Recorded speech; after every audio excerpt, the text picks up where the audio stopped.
compte des collectivités, est-ce qu'ils nous donnent des éléments d'information sur ce poids de l'inflation dans leurs dépenses, mais vous l'avez aussi dit, dans les recettes. Donc, il y a un double phénomène. Le mieux, c'est que j'essaye d'illustrer un tout petit peu ce propos-là. Typiquement, la dépense, qui a subi l'inflation de plein fouet, et l'inflation, ce n'est pas que l'indice des prix à la consommation des ménages, c'est toutes les hausses de prix qu'on peut enregistrer, et celle que je représente ici, là, c'est la hausse des dépenses énergétiques, que ce soit de l'électricité, des carburants, du gaz, des combustibles. Et voilà, donc ça, le graphique parle de lui-même. 27% de hausse en 2022 de cette dépense dans les budgets des collectivités pris dans leur ensemble. Ça veut dire quoi? Ça veut dire 1,3 milliard. Hein.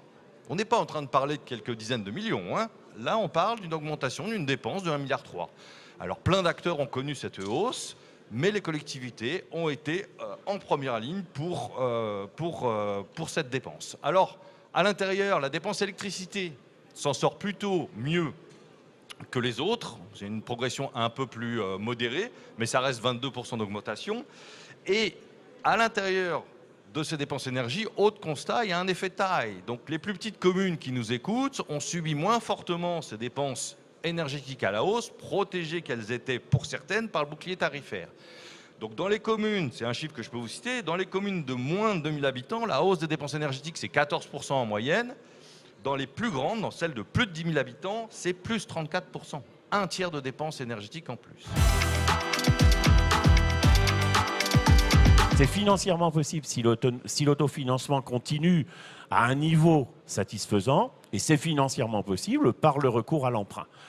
Mais s'ajoute à ça une interrogation et une incertitude. C'est, vous savez, que les comptes publics sont quand même dans un état, on peut le dire, assez délicat, hein, surtout avec le quoi qu'il en coûte, la couverture évidemment de la crise énergétique pour les entreprises et pour les collectivités locales aussi, et bien sûr pour les ménages, et que l'État est donc aujourd'hui dans l'obligation de respecter les engagements européens qui l'amènent à réduire son déficit, à réduire la dette et à réduire la dette de l'ensemble des administrations. Or, réduire la dette et en même temps dire qu'il faut emprunter plus, c'est évidemment contradictoire. Donc, on ne sait pas très bien aujourd'hui si, en fait, l'effort va être essentiellement porté par l'État, l'État considérant que comme les collectivités assurent 70% de l'investissement public civil, autant leur laisser, je dirais, les mains libres et puis leur permettre d'aller où elles peuvent puisque leur situation financière est satisfaisante. Ou bien est-ce que l'État contraindra d'un certain point de vue les collectivités locales à participer à la réduction de la dette, ce qui veut dire qu'on n'emprunterait pas autant qu'on le pourrait. Notre conviction, c'est que le sujet est plus sur la capacité d'agir que sur le pouvoir financier d'agir qui, lui, est quand même présent, en tout cas au niveau global. Sur ces enjeux, sachez que 70% de ces enjeux concernent le bloc communal, c'est-à-dire les communes et les intercommunalités. Pourquoi? Parce que les sujets de mobilité, les sujets, et syndicats, j'inclus dedans, les sujets de mobilité, les sujets du cycle de l'eau, etc., c'est des sujets qui sont portés par le bloc communal. Bien sûr, il y a une partie de la mobilité qui est portée par les régions, il y a une partie du bâtimentaire qui est portée par les départements, mais retenez que 70% concernent nos communes. Donc la nécessité, elle est là et il faut accélérer. Et en quoi l'endettement peut nous aider à cela, et est-ce qu'il peut nous aider à cela? Je reprends mon ratio de tout à l'heure qui est la capacité de désendettement.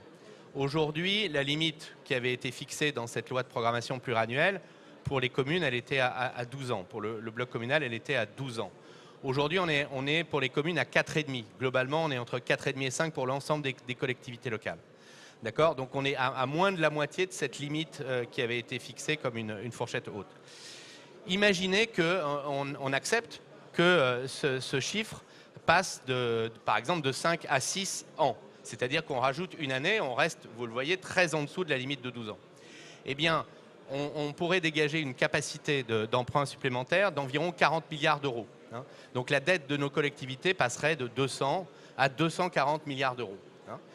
40 milliards d'euros, vous voyez, 10 milliards de plus par an pendant quelques années pour atteindre la stratégie, on voit qu'on est sur les ordres de grandeur. Donc la réalité globale de la situation de nos collectivités, grâce à tout ce qu'on a vu sur les dernières années, nous donne des moyens, je dirais théoriques, un peu arithmétiques, d'agir véritablement.